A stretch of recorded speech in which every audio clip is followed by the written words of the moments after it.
사랑하는 성도 여러분, 안녕하십니까? 요즘 같은 시기에 안녕하십니까? 라는 이 인사도 더 깊은 의미를 담아서 인사드리게 됩니다. 행복이 담겨 있는 우리말의 비밀이라는 책에 보면 이 안녕이라는 말에 대한 의미를 소개하고 있는데요. 이 안녕이란 말은 한자어로 편안할 안자와 편안할 영자를 사용합니다. 그래서 편안하십니까? 아무 일 없으십니까? 라고 인사하는 것이죠. 또 다른 의미에서 편안할 안자와 또 영혼 영자를 쓰기도 합니다. 영자는 정신, 영혼을 말하는 것이니까요. 정신 잘 차리고 있느냐라는 말인 거죠. 대놓고 직접적으로 정신 잘 차리고 있느냐라고 묻는다면 들으신 분들이 불편해할 수도 있겠습니다. 하지만 사람이 감당할 수 없는 큰 일을 당하면 정신줄을 놓는 사람들이 생깁니다. 특히 요즘처럼 코로나19 때문에 여러 가지로 어려움을 당하는 사람들에게 극단적인 선택하는 모습도 보게 됩니다. 그렇기 때문에 정신줄 단단히 붙들고 있느냐라는 인사가 되는 것이죠. 동시에 정신을 차리고 있느냐 하는 말은 그 사람 주변에 일어나는 일에 관심을 갖기보다 그 사람 자체에, 그 사람의 영혼에 집중하고 있는 말입니다. 당신의 영혼은 평안하십니까? 라고 묻는 인사가 되는 거죠. 이제부터는 만나는 사람들에게 안녕하세요 라고 인사할 때마다 단순히 그 사람 주위에서 일어나는 일에만 관심을 갖는 것이 아니라 그 영혼이 하나님 앞에 올바로 서 있는지 관심을 가지면서 인사 나눴으면 좋겠습니다. 더불어 이렇게 인사할 때마다 나 자신은 과연 하나님 앞에 올바로 서 있는가 다시 한번 되돌아보며 생각해 보길 원합니다. 우리가 하나님 앞에 올바로 서 있는지 아닌지를 알아보려면 시간과 정성을 들여야만 합니다. 바쁜 일상에 휩쓸려 다니면서 하나님 앞에 올바로 서 있는지 깨닫는다는 것은 무척이나 어려운 일입니다. 오늘 본문을 보시면 예수님과 제자들이 얼마나 바쁘게 지냈는지 알 수 있습니다. 사람들이 어찌나 많이 밀려드는지, 예수님 앞에 또 해달라는 것도 어찌나 많은지 예수님은 밥 먹을 시간조차 없었다라고 말씀하고 있습니다. 손이 10개라도 모자라는 상황이 매일같이 반복되었습니다. 이런 상황 속에서 예수님은 어떻게 지치지 않고 그 3년이라는 공생애를 잘 감당할 수 있으셨을까요? 또한 함께했던 제자들이 지치지 않게 하기 위해서 어떻게 하셨을까요? 오늘 본문 말씀을 통해서 함께 살펴보도록 하겠습니다. 첫 번째로 예수님은 제자들에게 쉼을 주셨습니다. 본문 30절과 31절 말씀입니다. 사도들이 예수께 모여 자기들의 행한 것과 가르친 것을 낱낱이 고하니 이르시되 너희는 따로 한적한 곳에 가서 잠깐 쉬어라 하시니 이는 오고 가는 사람이 많아 음식 먹을 겨를도 없음이라. 예수님은 제자들을 사도로 만드시기 위해서 여러 가지로 훈련시키셨습니다. 그 중에 대표적인 것이 12사도를 둘씩 짝을 지어서 갈릴리 쪽에 전도를 보내신 일이었습니다. 예수님처럼 말씀을 가르치게 하시고 병들을 고치게 하시고 귀신들을 내쫓는 권세를 주셨습니다. 제자들은 이 놀라운 일들을 완벽하게 해냈습니다. 그들은 처음 경험해보는 이 사역들을 성공적으로 완수했습니다. 자신들도 믿기 어려운 일들을 해낸 제자들은 너무나도 놀라와 흥분이 가득했습니다.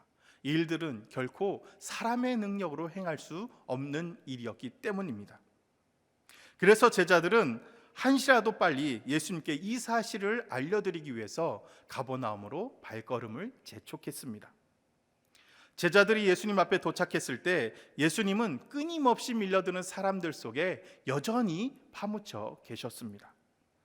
일들 중에서 사람을 상대하는 일이 제일 어렵다고들 하죠.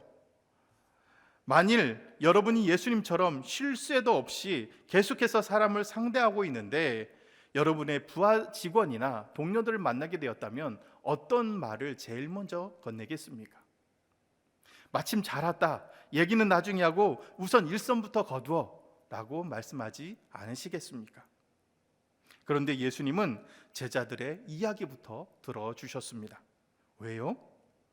제자들이 생전 처음 경험해 본 일이기 때문입니다. 그것 때문에 제자들이 얼마나 흥분했고 얼마나 신이 났는지 잘 알고 계셨습니다. 얼마나 신이 났으면 본문 30절 후반에 제자들은 예수님께서 자기들이 행한 것과 가르친 것을 낱낱이 고했겠습니까? 제자들이 행한 것과 가르친 것은 지금 예수님께서 하고 계신 일과 똑같은 일이었습니다. 그렇다면 예수님께서 이렇게 말씀하실 수도 있었습니다. 그래, 정말 잘했다. 그러니 이제 나와 함께 여기 있는 사람들에게 말씀도 전하고 병도 고쳐주시고 귀신도 내쫓자라고 제안을 하실 수도 있었습니다. 하지만 예수님께서는 그렇게 말씀하지 않으셨습니다. 본문 31절 말씀에 너희는 따로 한적한 곳에 가서 잠깐 쉬어라 라고 말씀하고 계십니다. 어찌 보면 인력 낭비입니다. 효율적이지 않죠. 충분히 예수님을 도와줄 능력이 있었던 사람들이 바로 제자들 아니겠습니까? 지금 막 제자들은 예수님께서 그런 일을 행했다라고 보고하고 있었지 않습니까? 비록 처음 해보는 일이었지만 성과도 잘 나오고 그리고 일에 대한 기쁨도 느껴보았습니다. 이런 사람들은 그 일이 하나도 힘들지 않습니다. 오히려 그 일에 흥미가 생겨서 더 하고 싶어지는 마음이 들게 됩니다. 일을 찾아서 하게 되죠. 사람들에게 치이고 예수님을 보고 치이고 힘들어하시는 일들을 보고 있던 제자들은 어떤 생각을 하게 되었을까요? 우리가 예수님을 도와줄까? 이런 생각 들지 않았겠습니까? 하지만 예수님의 말씀은 쉬라는 것이었습니다. 그런데 예수님은 정작 쉬지도 못하고 계속해서 일만 하셨습니다. 그런데 제자들에게는 그냥 쉬는 것도 아니고 한적한 곳에 가서 쉬라고 말씀해 주셨습니다. 왜 이렇게 하셨을까요? 2014년부터 해마다 한강에서 열리는 이색 대회가 있습니다. 멍 때리기 대회라는 것인데요. 아무 생각 없이 그냥 앉아 있는 것입니다. 1분 1초를 쪼개 쓰는 바쁜 현대인들에게 잠시나마 머리를 쉬게 하라는 취지로 만들어진 이색 대회입니다. 우리는 힘든 일을 끝나고 나서 이제 잠깐 쉬어야지라고 생각하면서 제일 많이 하는 일이 무엇일까요? 대부분 많은 사람들은 이런 스마트폰을 들고 핸드폰을 합니다. 아무 움직임 없이 손만 움직이고 있는 이 핸드폰을 하면 물론 몸은 쉴 수 있겠죠. 하지만 뇌는 쉴 수 없다고 합니다. 오히려 뇌는 더 지쳐만 간다라고 하죠. 그렇기 때문에 멍 때리는 시간이 아까워 보일 수 있지만 이 시간이 진짜 뇌를 쉬게 하는 시간이라고 합니다. 미국 워싱턴 대학교 신경학과 마커스 레이클 교수는 이 멍 때리는 시간의 뇌 상태를 들여다봤다고 합니다. 그랬더니 이 뇌가 불필요한 정보를 정리하며 저장 공간들을 늘리고 있더랍니다. 그래서 이 멍 때리는 시간이 오히려 창의성을 길러주고 그리고 또 집중력도 높여준다라고 합니다. 일상에 치인 사람들에게 아무 생각 없이 쉬는 이 쉼도 반드시 필요할진데 하물며 주님께서 맡겨주신 일을 감당하는 사람들에게 쉼이라는 것은 선택이 아니라 꼭 필요한 것입니다. 제자들이 행한 놀라운 일들도 제자들의 능력이 아니라 하나님께서 주신 능력 때문에 가능한 일이었습니다. 사람들이 능히 할 수 없는 일들을 해내고 있을 때 사람들의 반응은 달라질 수밖에 없습니다. 사람들의 환호와 열광은 이런 엄청난 일들을 자신의 능력으로 해낸 줄 착각하도록 만들어줍니다. 하나님의 능력을 자신의 능력으로 착각하는 순간 어긋나게 되는 거죠. 예수님께서 제자들에게 한적한 곳에 가서 쉬라고 하신 이유는 피곤한 몸을 쉬게 하는 동시에 영적인 쉼의 시간도 제공해 주신 것입니다. 흥분을 가라앉히고 하나님 앞에서 냉철하게 자신을 되돌아보라라는 의미가 있는 것입니다. 기독교 기독교 고전 가운데 그리스도인의 완전이라는 책을 쓴 17세기의 프랑스 성직자 프랑스와 페넬롱은 그의 책 쉼이라는 책에서 이렇게 말하고 있습니다. 하나님의 마음과 영 외에 거룩한 영이나 거룩한 마음은 존재하지 않는다.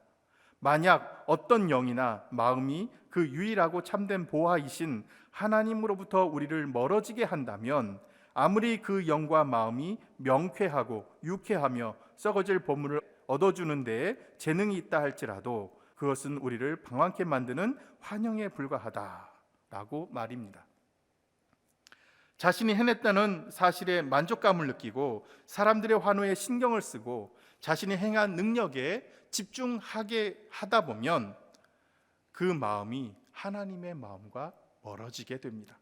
그렇기 때문에 쉼은 우리가 있어야 할 그 자리를 찾아가는 것입니다. 하나님께로 하나님의 마음을 찾아가는 것입니다. 이것이 쉼의 의미입니다. 전 세계적으로 코로나19 때문에 많은 분들이 집에서 나오지 못합니다. 외출도 최소한으로만 하고 계십니다. 그로 인해 발생하는 여러 가지 경제적인, 사회적인 문제들이 적지 않습니다. 신앙적으로도 마찬가지입니다.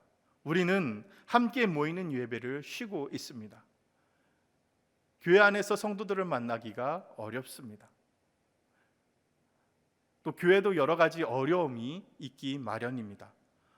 하지만 어떤 분들은 오히려 예배가 얼마나 소중한지 느끼게 되었다라고 말씀하시는 분들도 계십니다. 이럴 때일수록 우리는 하나님의 말씀을 가까이 해야 합니다. 예수님을 찾아야 합니다. 우리의 마음이 항상 주님의 뜻을 향할 수 있도록 우리는 그렇게 해야 합니다. 두 번째로 주님께서는 사람들의 필요를 채워 주셨습니다. 본문 32절과 33절 말씀입니다. 이에 배를 타고 따로 한적한 곳에 갈새 그들이 가는 것을 보고 많은 사람이 그들인 줄 안지라. 모든 고을로부터 도보로 그곳에 달려와 그들보다 먼저 갔더라. 예수님은 제자들과 배를 타고 함께 쉬시려고 한적한 곳으로 가셨습니다.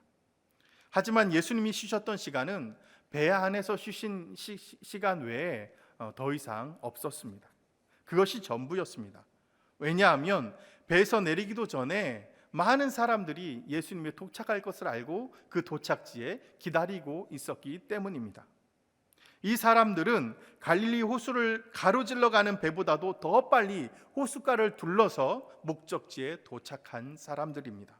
얼마나 절박했으면 이렇게 배보다도 빨리 목적지에 도착했을까요?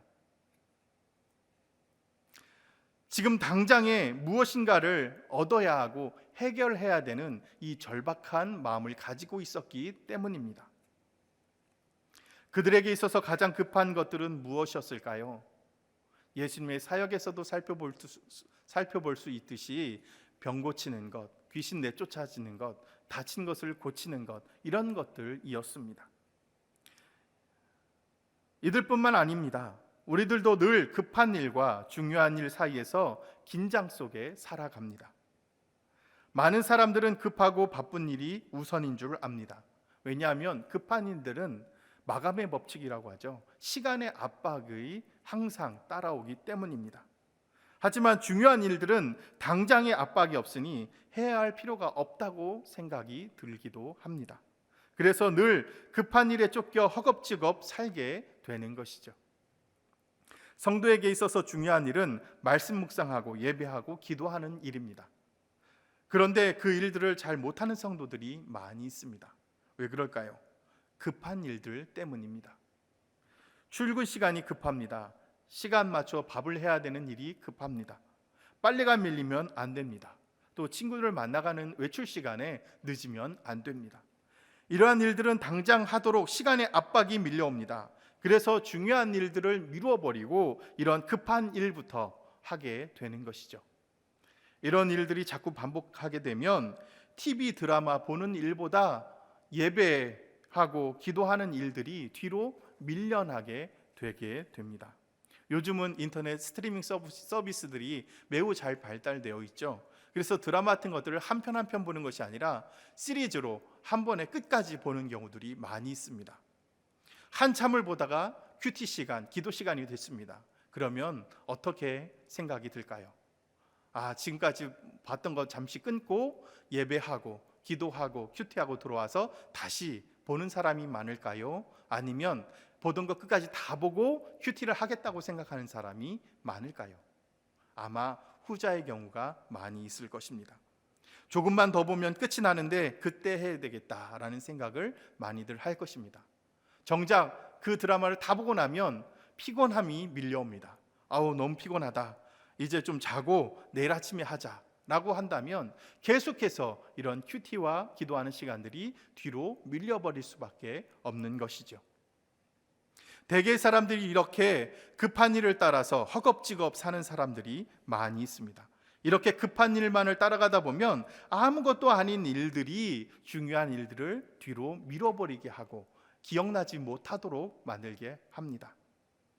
예수님을 절박할 정도로 따라오던 이 사람들을 보면서 제자들이 보기에는 큰 부담처럼 느껴졌을 것입니다. 인간적인 관점에서 아마 분명 몇몇 제자들은 예수님 배를 타고 계속 가시죠. 그래서 다른 방향으로 저 사람들 따라오지 못하도록 합시다라고 말한 제자들도 있었을 것입니다. 하지만 예수님은 다른 것을 보셨습니다. 선한 목자이신 주님은 갈 곳을 몰라 헤매이는 연약한 양떼를 보셨습니다. 본문 34절 말씀을 다시 한번 보도록 하겠습니다. 예수께서 나오사 큰 무리를 보시고 그 목자 없는 양 같음으로 인하여 불쌍히 여기사 이에 여러 가지로 가르치시더라. 예수님을 절박한 심정으로 따라왔던 그 엄청난 사람들은 그저 하루하루 허겁지겁 살았던 사람들입니다. 그것이 그들의 인생이었습니다.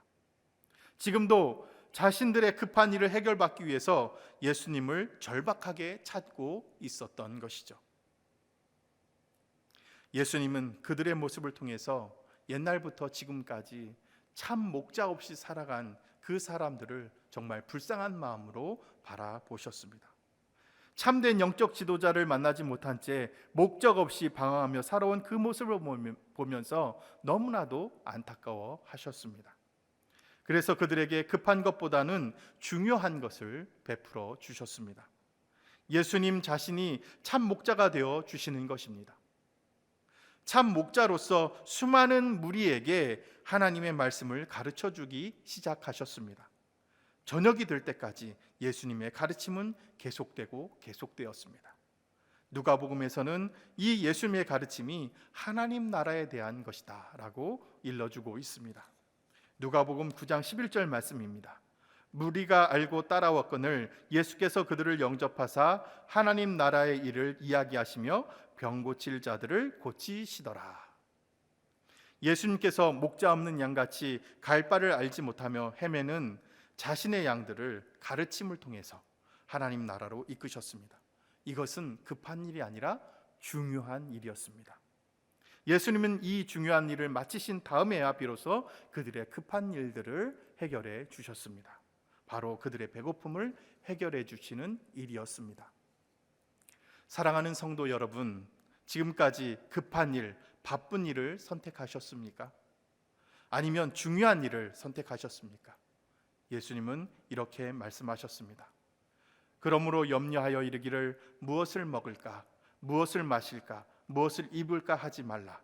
너희는 먼저 그의 나라와 그의 의를 구하라. 그리하면 이 모든 것을 너희에게 더하시리라 라고 말입니다. 예나 지금이나 먹고 마시는 것은 급한 일에 속합니다. 그러나 우리는 더 중요한 일, 하나님 나라와 그의 의를 구해야 할 것입니다.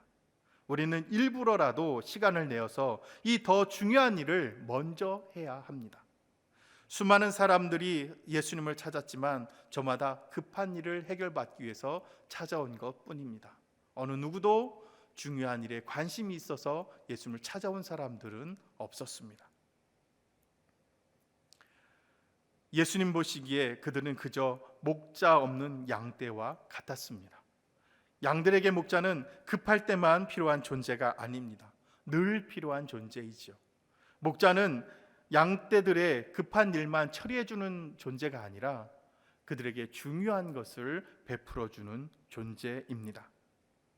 그래서 예수님은 급한 일 때문에 절박한 심정으로 달려온 사람들에게 가장 중요한 하나님 나라의 말씀을 가르쳐 주셨습니다. 예수님께서 그 바쁜 시간에도 제자들에게 한적한 곳에서 쉴 수 있는 시간을 주신 것도 마찬가지의 의미입니다. 급한 일을 처리해 놓고 중요한 일을 하려고 하면 시간이 나지 않습니다. 그래서 우리는 하루를 시작할 때 급한 일보다 더 중요한 일을 선택해야 합니다. 하나님의 말씀을 묵상하고 기도하고 또 하나님께 가까이 하는 일들을 급한 일, 바쁜 일보다 먼저 선택하시는 우리 복된 성도님 되시길 간절히 부탁드립니다. 기도하겠습니다. 임마누엘의 주님, 늘 언제나 우리와 함께 하시면서 목자와 같이 우리를 지켜주셔서 감사합니다. 그런데 우리들은 급한 일이 있을 때만 주님을 찾고 그렇지 않을 때는 잊고 살아가지 않았는지 되돌아보게 됩니다. 주님, 우리를 보시기에 목자 없는 양떼처럼 긍휼히 여겨 주옵소서. 우리들이 어긋난 삶을 살아가지 않도록 우리를 지켜 주시옵소서. 주님의 말씀이 내 발의 등이요 내 길의 빛이 되심을 잊지 않게 하시고 세상의 향락에 정신을 빼앗기지 않도록 영적으로 깨어있게 하여 주옵소서. 예수님의 이름으로 기원하옵나이다. 아멘.